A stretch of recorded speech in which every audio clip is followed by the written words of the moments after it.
What do you think, Jaron? Yeah, I can't dismiss it either, but I'm still stuck on the idea that I think that they're faking solar eclipses. And I only say that because if you go looking, you cannot find footage that has not been chopped up, edited, some sort of, it's got the filter on it and it just shows this black disc going across the sun. And recently, during the Chilean solar eclipse that we just had last weekend, when I went looking for footage of that, there is a 360-degree video that shows all these people. They all show up for this town at this town center, and they're all watching the eclipse, and it does absolutely nothing. The day doesn't get dark. Nothing happens. It's almost as if it's like, I don't know, some sort of joke or something. So to me, when I see something like this, I am interested in what those are. But, I would even believe before their Rahu and Ketu that there's some sort of balloons that are up there and masking the sun. I wouldn't put it past it, because we know that things in the sky, if you colored them the same color as the sky, are going to be hard to see for people on the ground. I don't know. To me, it just seems like the way that the moon comes out 2 days after the new moon and you see the side of it, I think that the moon goes behind the sun. That's the reason why we don't see it for 2 or 3 or 4 days.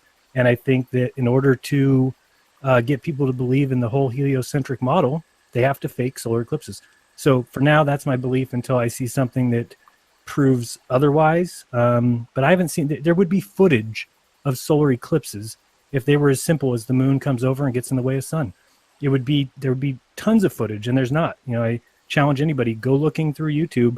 How could that not be something that is heavily filmed, heavily shown, from different angles, from different cities, and it's not. We don't get footage of it. It's like a big joke. If somebody finds footage, please email me, because I would love to change my mind if I'm speaking about things that aren't true. But I just simply think that I would expect to see a lot more footage. And the way they tell you, don't look at the sun. Don't look at the sun. You need to look through these glasses. You can even go on websites and get free glasses to watch the eclipse. When is anything free? Nothing is free. If they're giving you something for free, there's a reason. And to me, it would be the glasses don't allow you to see what's going on. So, I mean, just right there, you can look. Think of how big the moon is. How is that the moon? How is the moon blocking the sun there? To me, it's simply not. Yeah, and I understand that. And honestly, I have a hard time, kind of going along with that, Jaron, no offense, but because of the fact that, again, like devices like the Antikythera, the fact that they've talked about these occultations and the eclipses, going back in history, but I certainly see where you're coming from. But, and I'm pretty open-minded, but this one, that's a little tough for me to believe.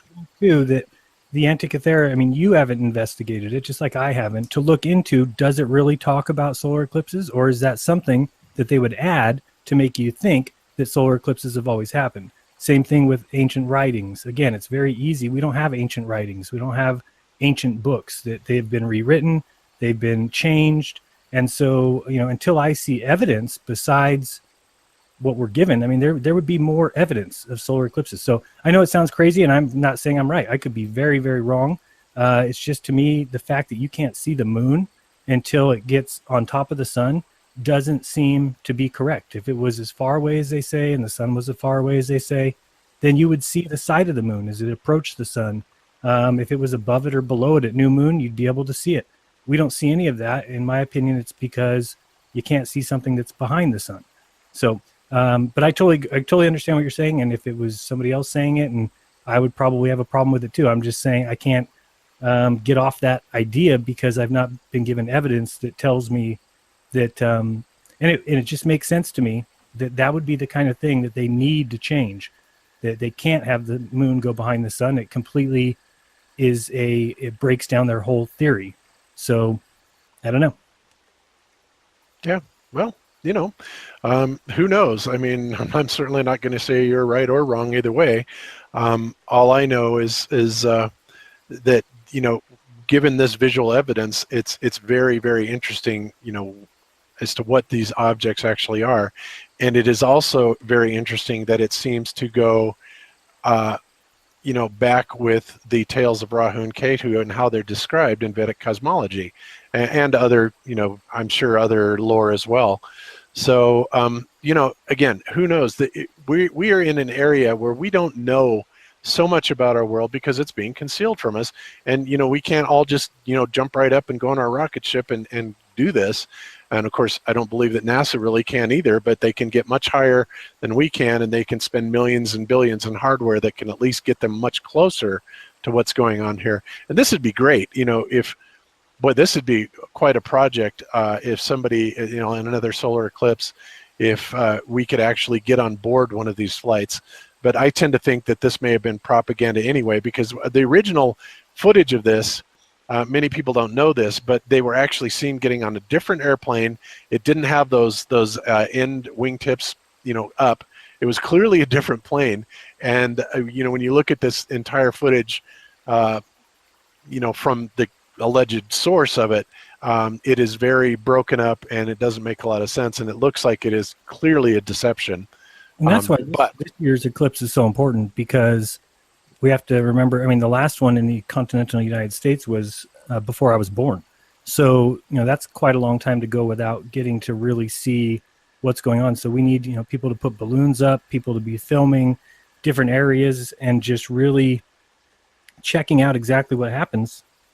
And if, you know, it doesn't make any sense. I bet there should be more footage after this eclipse than combined that there is now of solar eclipses, because people really should be out there. Don't just pass it off. I think sometimes they put it in the news and they put it on TV and they kind of describe it as the way they do, just so people don't really get out and look at it. I know it's kind of reverse psychology, because they tell you the eclipse is coming and this and that, but that kind of tells us that people know about it. They've already studied it. They've done the research around it. But I want, you know, people to get out there. I know I'll be out there really trying to see what exactly is going on and what we can find out about eclipses, because I think there's definitely something there that is important.